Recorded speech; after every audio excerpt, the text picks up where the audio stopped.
Hey guys, well, ladies and gentlemen. I know I said that I was going to make another video about driving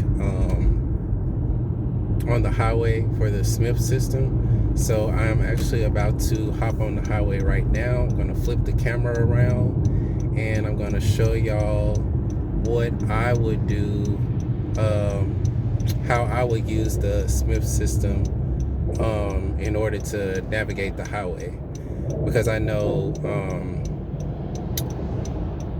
not that the rules are different, but that there's a little more time and visibility as far as reaction and perception distance that you need when you're on the highway versus when you're in a 30 or 40 mile per hour zone. So let's see, we're about to hop on the highway now. I'm gonna flip the camera. Wait, we have a red light. So even before I get ready to get on the highway, you can see that I am leaving a car length of space in front of me, so that, you know, at any point in time, if I needed to get out of this situation, I could. If I needed to get from behind this car, I could. So let's just see here. Okay, so we're turning on the highway. One of the most trickiest places to navigate is the merging lane. So we're merging on right now. I'm looking to see what cars and trucks I'll have to merge with. So I'm increasing my speed to about 60. This lane is about to end. I'm gonna go ahead and put my left turn signal on to make sure that they see me, that make sure I'm communicating with the other drivers that I'm about to get over. So that's actually the last one, make sure they see you. So even if you have to do like a light tap of the horn to make sure that people see you or notice you, you can do that also.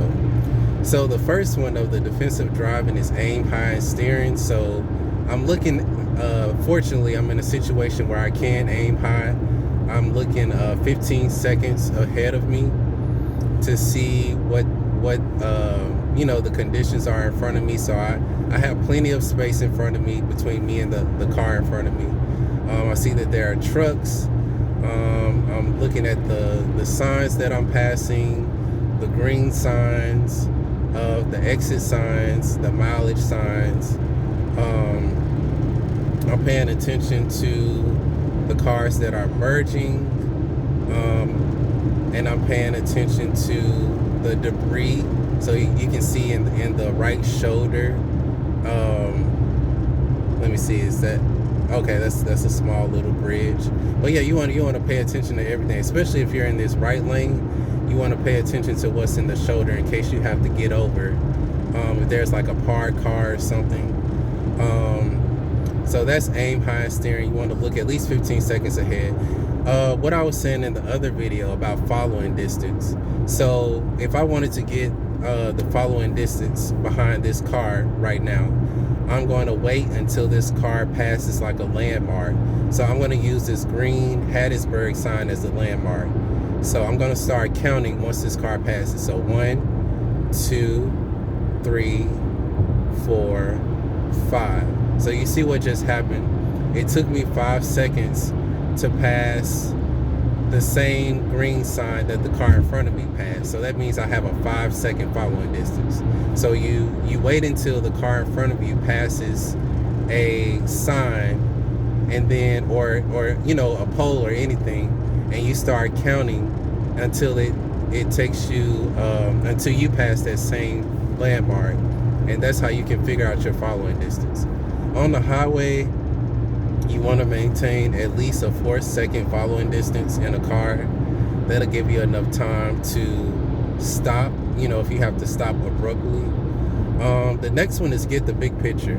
So you always want to be looking in your mirrors every 5 to 8 seconds. So I'm looking at my left mirror, looking at my right mirror, looking at my rear view mirror. I'm trying to see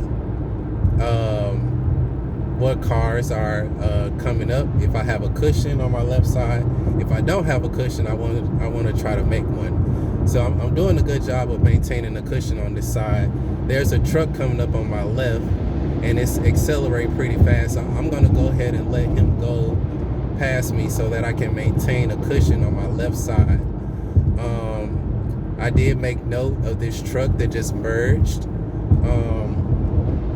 and so I'm going to maintain a good following distance behind this truck. I am about to get into my middle lane, so I'm putting my flashers on, or my left signal on, well in advance, and then I'm going to start to get over, still maintaining that cushion, that space cushion on my left and right side now, and in front of me. There's a white car that's coming up on my right side. It's accelerating pretty well, so I'm going to go ahead and let him pass, so I can him or her pass, so I can maintain my cushion on my right side. So right now I'm in a good position. I have cushions on my left and right side. I have a good cushion in front of me. And so the next thing is, you always want to keep your eyes moving. So every 2 to 3 seconds, you should be looking at a different object, whether it's your mirror or a car or a sign or debris in the highway. Like you want to make sure that you're always looking, never just staring ahead, because you don't want to get tunnel vision. And what they call it is your central vision and your peripheral vision. Your central vision is the vision right in front of you, the vision that you all can see. Peripheral is my vision on my left and right side. So when I keep my eyes moving, I can always see what's going on my left and right side, and that's increasing my peripheral vision. So you never just want to stare ahead. The next one is to leave yourself an out. So I was talking about that before I merged onto the highway. Always leave yourself enough space, if possible, in order to be able to get out of a situation. Like if there was a traffic jam or the car in front of me stopped abruptly, I have enough space to still get around it and hopefully be able to get over, without potentially crashing into another vehicle. And the last one, like I said, is make sure they see you. So you're always trying to make eye contact with other drivers, if possible. Making them aware that you're there. That's really important. And so this is my take on the defensive driving, and how I use it. One last thing, like when it comes to aiming high and steering, if you're not able to see straight ahead, like if we were going on a curve, you will want to decrease your speed limit by 10 miles per hour below the posted speed limit. So the speed limit that we just saw was 70 miles per hour. So if I was going on a curve and I couldn't see straight ahead, I would decrease my speed to 60 miles per hour. And that's how you still maintain a good cushion and good safety in case anything was to happen. So that's my take on the highway system. I may also do one at night, because your visibility and your reaction time and perception distance, that all changes at night.